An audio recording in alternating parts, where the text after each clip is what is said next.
Hola la compagnie, j'espère que vous allez bien. Aujourd'hui, on se retrouve dans une nouvelle vidéo dans laquelle on va parler de iOS 15.1 qui vient tout juste de sortir. Il est 20h26 à l'heure où je tourne cette vidéo et aux alentours de 19h, Apple a annoncé la nouvelle mise à jour iOS 15.1. Donc dans cette vidéo, on va regarder tout ce qu'elle apporte de nouveau ainsi que tous les correctifs de bugs. Donc si jamais ce type de contenu vous plaît, n'hésitez pas à vous abonner, à mettre un pouce bleu et pourquoi pas à activer la cloche pour ne pas manquer les prochaines vidéos. Juste avant de rentrer dans le vif du sujet, sachez que cette mise à jour fait 1,5 Go, donc prévoyez quand même un petit peu de place sur votre iPhone. Donc le premier apport majeur de cette mise à jour, c'est le retour de la fonctionnalité SharePlay. Donc le SharePlay, si jamais vous ne savez pas ce que c'est en fait la fonctionnalité qui va vous permettre en FaceTime avec vos amis de partager par exemple votre écran, de pouvoir regarder des films ensemble, d'écouter même de la musique ensemble. Bref, il y a vraiment plein de possibilités. Je vous mettrai en description ma vidéo qui résume les nouveautés d'iOS 15 pour que vous puissiez en apprendre plus sur le SharePlay si jamais ça vous intéresse.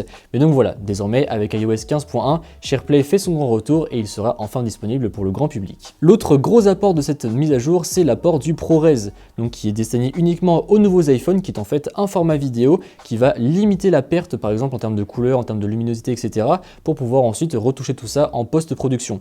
Donc on nous l'avait annoncé avec les nouveaux iPhone 13 Pro, mais c'était pas encore sorti pour le grand public puisque Apple avait encore besoin de fixer 2-3 trucs et désormais c'est disponible. Donc pour l'activer c'est très simple, vous allez dans vos réglages, vous allez ensuite dans appareil photo puis dans format et ensuite vous aurez ici ProRes tout en bas, vous avez juste qu'à le cocher et ensuite quand vous retournerez dans l'application photo, que vous allez dans l'onglet vidéo, vous aurez un petit onglet ProRes en haut et ensuite quand vous l'activerez, ça vous mettra combien de temps disponible vous pourrez faire de ProRes puisque c'est une fonctionnalité qui est quand même assez gourmande en termes de stockage et ça prend beaucoup de place. Et après, en fonction de si vous avez un iPhone 128 Go ou 256 ou plus, vous serez soit limité en 1080p pour les 128 Go ou alors sinon vous pourrez monter jusqu'en 4K pour les 256, 512 et 1 Tera de stockage pour la fonctionnalité ProRes. Toujours en ce qui concerne la partie photo, cette mise à jour apporte désormais la fonctionnalité que personnellement j'attendais beaucoup aussi, c'est le fait d'activer automatiquement le mode macro. Alors ça c'était quelque chose avec les iPhone 13 Pro qui m'énervait un petit peu puisque le mode macro s'activait automatiquement lorsqu'on rapprochait l'iPhone d'un sujet et des fois il détectait pas forcément le sujet donc le mode macro ne s'activait pas tout le temps.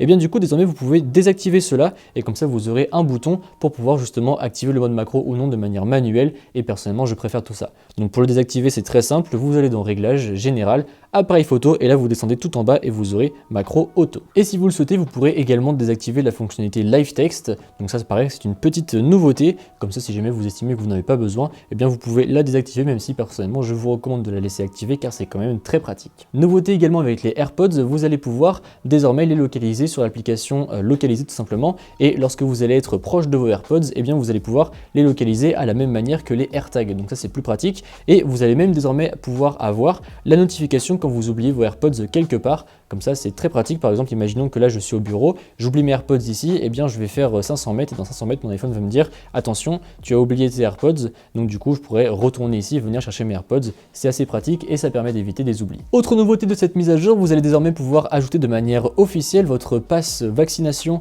dans l'application Wallet directement, comme ça c'est plus pratique. Vous faites un double clic sur le bouton Power et hop vous avez votre passe sanitaire à disposition, plus besoin d'aller dans l'application ou alors de passer par d'autres manières dont on ne savait pas trop où est-ce que le code avait été fait, si ça récupérait nos données, etc. Donc désormais de manière officielle vous allez pouvoir avoir votre passe sanitaire dans le wallet directement. Pour ce qui est des HomePod, vous allez désormais pouvoir profiter du Dolby Atmos ainsi que du Lossless Audio si jamais vous utilisez Apple Music, donc ça c'est plutôt cool et ça se fera directement dans l'application maison et dans les réglages des HomePod. Désormais on passe aux corrections de bugs puisque cette mise à jour corrige quand même pas mal de bugs, à commencer par l'application photo qui des fois affichait que l'espace de stockage était saturé alors que vous aviez encore de la place, donc désormais ça devrait être corrigé. Vous ne devriez plus avoir le problème puisqu'en fait ça se jouait des fois à l'importation de photos et vidéos, ça vous disait que vous aviez plus de place alors qu'en réalité il y avait de la place. Personnellement je n'ai pas eu ce bug mais si jamais vous l'aviez eu, et bien ça devrait être corrigé.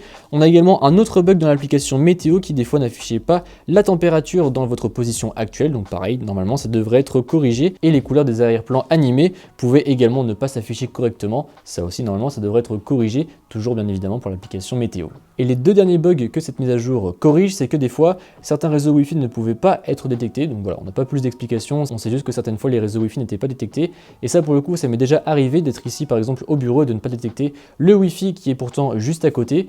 Donc voilà, normalement ça devrait être corrigé, on ne devrait plus avoir ce problème. Et le dernier bug que cette mise à jour corrige, c'est une mise à jour des algorithmes, notamment pour les iPhone 12 et 12 Pro, car des fois l'état de la batterie était marqué par exemple à 90%, alors qu'en réalité elle était à 95%. En fait si vous voulez les algorithmes ont été mis à jour jour pour que ce calcul de l'état de la batterie soit plus précis. Donc voilà, comme vous avez pu le voir, on est sur la première mise à jour majeure d'iOS 15. Elle apporte quand même pas mal de fonctionnalités. Personnellement, je suis très content d'avoir le truc pour le mode macro, de le désactiver, le mode automatique, parce que c'était vraiment très chiant, d'avoir également le ProRes pour pouvoir vous tester tout ça pour le test de l'iPhone 13 Pro, et également d'avoir le SharePlay, parce que ça, je pense qu'en FaceTime, on va se régaler à faire des petits trucs assez sympas avec les potes. Et puis après, bien évidemment, je vous tiendrai au courant des prochaines mises à jour iOS quand il y en aura. Sur ce, j'espère que cette vidéo vous a plu. Si c'est le cas, comme d'habitude, n'hésitez pas à mettre un pouce bleu, à me suivre sur les réseaux sociaux qui se trouveront dans la description et à vous abonner.